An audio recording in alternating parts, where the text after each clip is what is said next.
Oke, Assalamualaikum warahmatullahi wabarakatuh. Selamat malam teman-teman semua.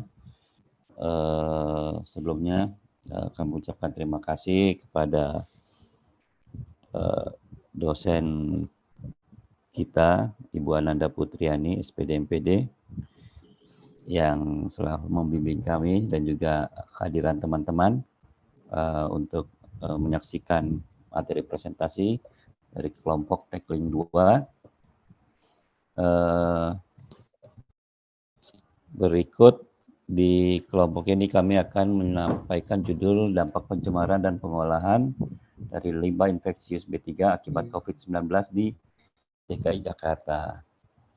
Oke, berikutnya anggota kami sini ada Dimas Prasetyo, Elfrida, Gani, Hadian, saya sendiri Iksan, dan Marina, ada juga Mas Iqbal, Nita, dan Nur Aisyah Paradiba. Oke, susunan bahasan. Di sini ada abstrak, pendahuluan, metode penelitian, hasil dan pembahasan, serta kesimpulan. Oke, berikutnya kami persilahkan kepada rekan-rekan untuk memulai di sini pada Naf ya. Iya. Oke, silakan Naf, dipersilakan. Baik, terima kasih Pak Ihsan atas waktu dan tempatnya yang sudah dipersilakan. Saya akan menjelaskan abstrak. COVID-19 mengakibatkan peningkatan sampah masker dipakai dan tangan lateks di kalangan masyarakat. Masker dan sarung tangan tersebut menjadi objek yang berpotensi mengandung virus COVID-19. Sampah tersebut dikategorikan sebagai limbah infeksius maupun limbah bahan racun dan berbahaya, yaitu B3. Penelitian ini mengkaji bagaimana dampak yang dihasilkan dari peningkatan tersebut, serta bagaimana pengelolaan yang dilakukan terhadap limbah terkait untuk sebagai usaha meminimalisir dampak negatif limbah pada masyarakat.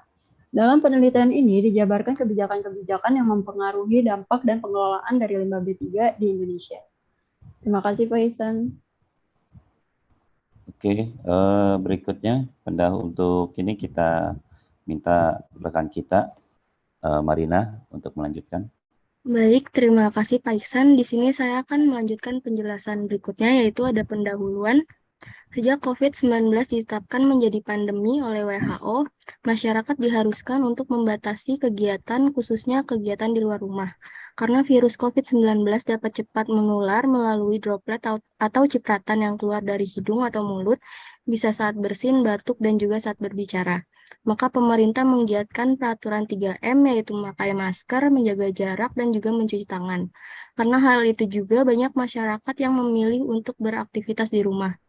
Hal ini juga mengakibatkan sampah domestik mendapat perhatian lebih, yaitu ada 60,5% sampah di Bantar Gebang yang merupakan sampah domestik.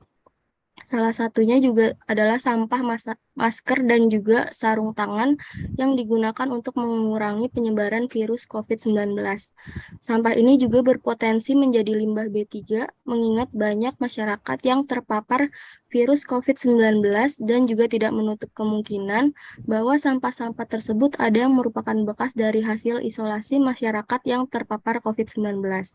Limbah dengan potensi B3 yang tidak diproses dengan baik dapat merusak dan mencemarkan lingkungan melalui zat-zat berbahaya dan beracun yang dikandungnya.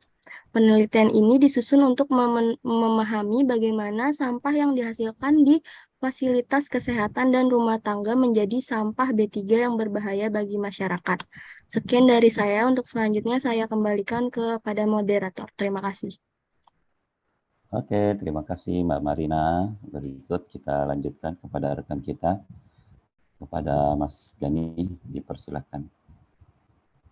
Oke, untuk metode penelitian ini disusun dengan menerapkan metode kajian pustaka, yaitu menelaah suatu sumber informasi yang tersedia untuk mengkaji dampak dan pengelolaan dari limbah B3 yang diakibatkan oleh persebaran pandemi COVID-19. Pengkajian terhadap fenomena ini berdasarkan sumber-sumber bacaan terpercaya seperti situs berita dan beberapa artikel penelitian terdahulu yang mengangkat isu serupa.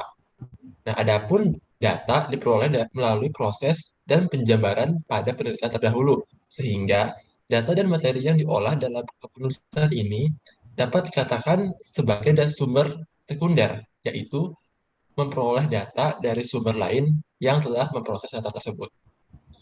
Oke, baik, saya kembalikan kepada Pak Ihsan. Oke, terima kasih Mas Kenny. Berikutnya kami persilakan pada rekan kita Kang Hadian.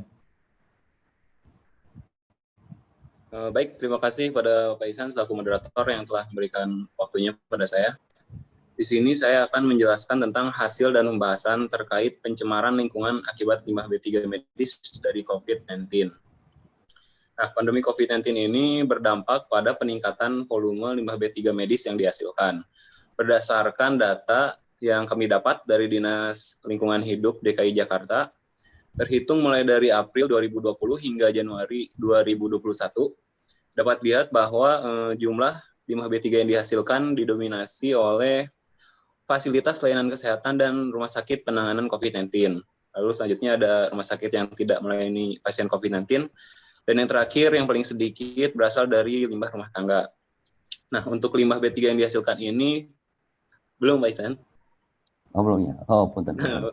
Untuk limbah B3 medis ini yang dihasilkan biasanya berasal dari alat pelindung diri, seperti masker, sarung tangan latex, dan baju hazmat atau baju pelindung yang digunakan untuk menangani pasien COVID-19. Sekian yang dapat saya sampaikan. Selanjutnya saya kembalikan kepada Pak Ihsan selaku moderator. Terima kasih. Oke, nuhun Kang Hadian. Berikutnya pada rekan kita Kang Iqbal, dipersilakan. Baik, terima kasih Pak Iksan selaku moderator telah memberikan saya waktu untuk menjelaskan. Selanjutnya ada pengolahan limbah B3 pada COVID-19. Pengolahan limbah B3 itu yang pertama ada identifikasi limbah, pemilahan dan juga wadah limbah. Untuk identifikasi limbah ini ditujukan untuk menentukan karakteristik jenis limbah B3, dimulai dari mengidentifikasi sumber limbah B3 dengan tujuan menentukan jenis pengelolaan yang sesuai dengan karakteristik limbah tersebut.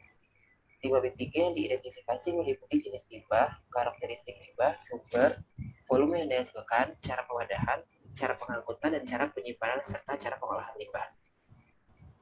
Lalu pengolahan limbah B3 di ruangan sumber sebelum dibawa ke TPS, limbah B3 harus ditempatkan pada tempat atau wadah yang khusus, yaitu wadah yang kuat dan anti karat dan kedap air. Terbuat dari bahan yang mudah dibersihkan, dilengkapi penutup, dilengkapi dengan simbol B3 dan diletakkan pada tempat yang jauh dari jangkauan umum. Lalu selanjutnya ada penyimpanan limbah.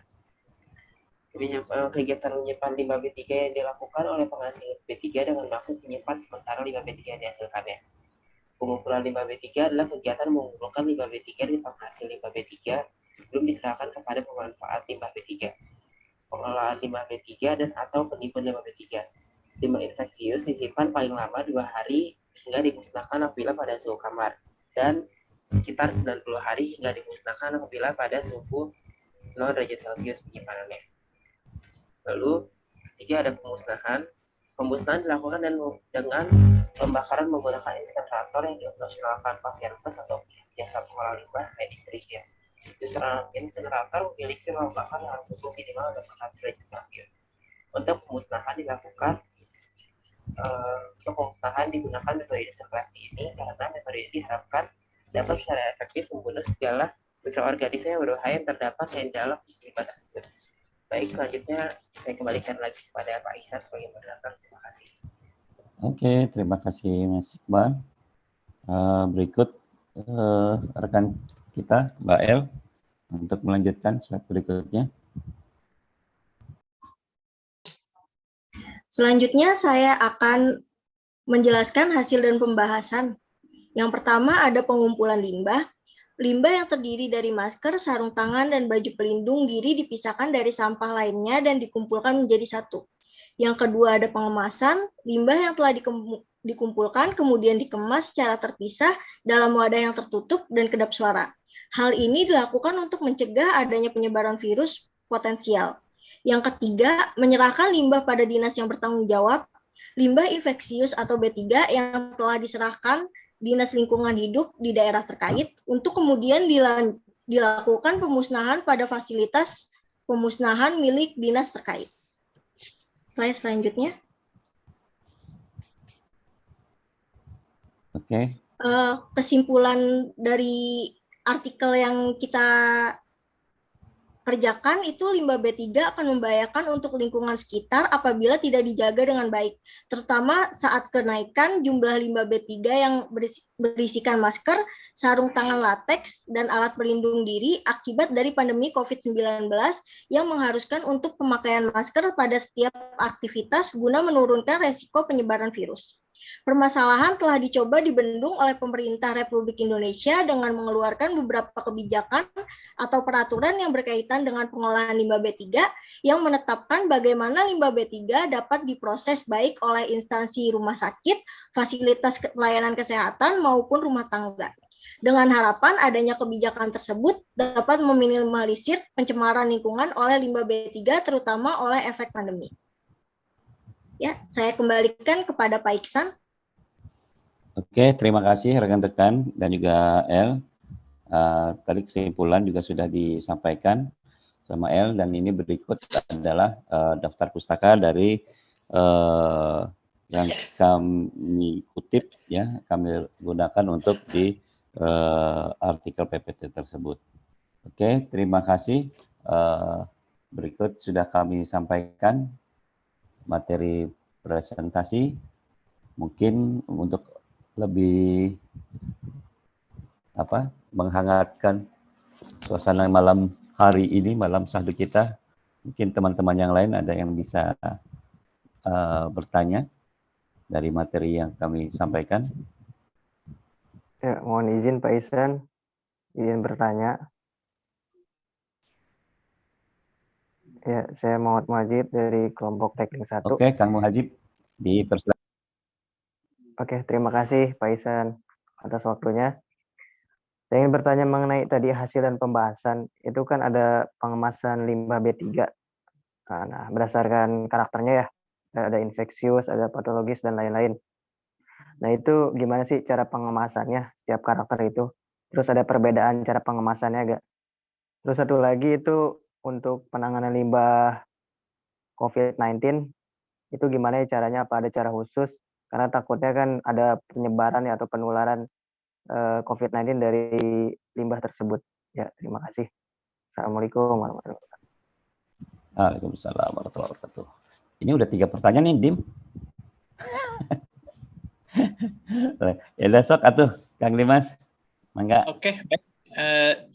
Pertanyaan cukup menarik ya untuk dari kelompok kami menjawab.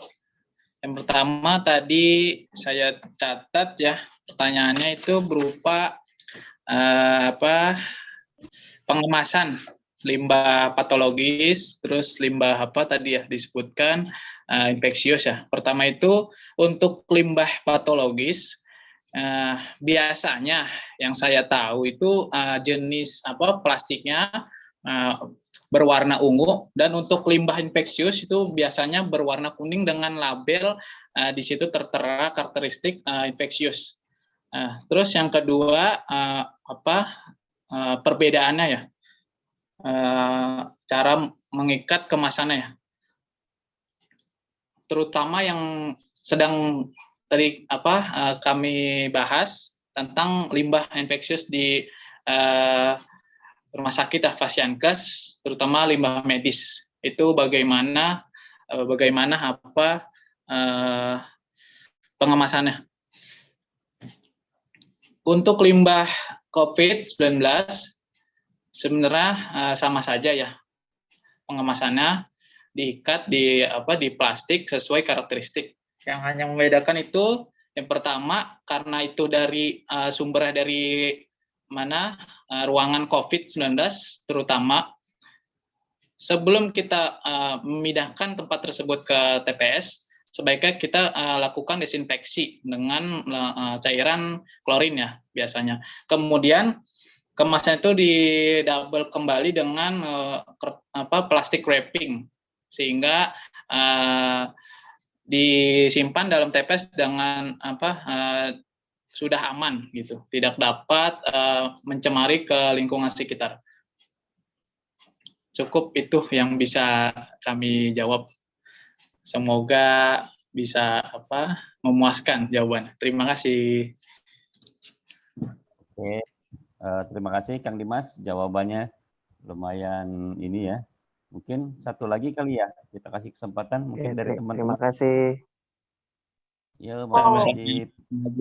Saya izin bertanya. Oke, Kang Himawan. Sok, mangga. Baik, terima kasih Pak Ihsan. Saya ingin bertanya ya, masih bersambungan dengan pertanyaan Mas Muhajib tadi, tapi bagian 3 slide yang ke-7, ada nggak? Atau udah ada nggak ada? Wait. Slide ke-7 ya. Pokoknya kan tadi ada tentang pemusnahan limbah bekas pasien COVID-nya ya. Nah, yang saya tanyain itu untuk pemusnahan pihak ketiganya itu siapa ya? Kebetulan saya kurang paham nih. Pihak ketiga kan bisa siapa aja tuh. Terima kasih. Oke, thank you Kang Himawan pertanyaannya. Mungkin Mbak Nita bisa bantu jawab.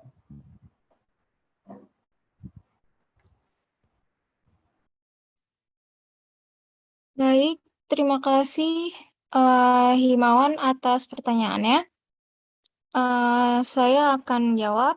Untuk itu perusahaan pihak ketiga yang telah terdaftar di Kementerian Lingkungan Hidup dan Kehutanan itu untuk pemusnahan limbah B3 ada ini ya, ada 5. Yang pertama itu di PT Westek Internasional sama PT PPLI itu Prasada Pemunah Limbah Industri, terus ada di PT WGI, Wira Swasta Gemilang Indonesia, sama PT Jasa Manifest, ada juga PT Tenang Jaya.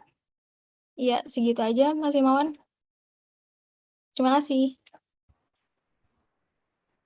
Oke, Kang Himawan, ya mungkin ini sebagian aja yang pengelola limbah yang mungkin ada di daerah Jabotabek.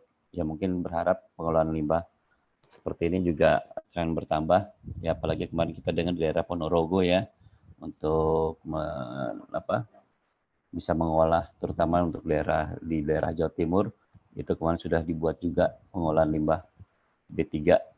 Mudah-mudahan tambah banyak lagi pengolahan limbah 3 di Indonesia. Oke, kayaknya banyak teman-teman juga mau tanya tapi mohon maaf kami harus tutup sampai di sini. Terima kasih waktunya teman-teman sekalian dan juga pertanyaannya sangat bagus sekali.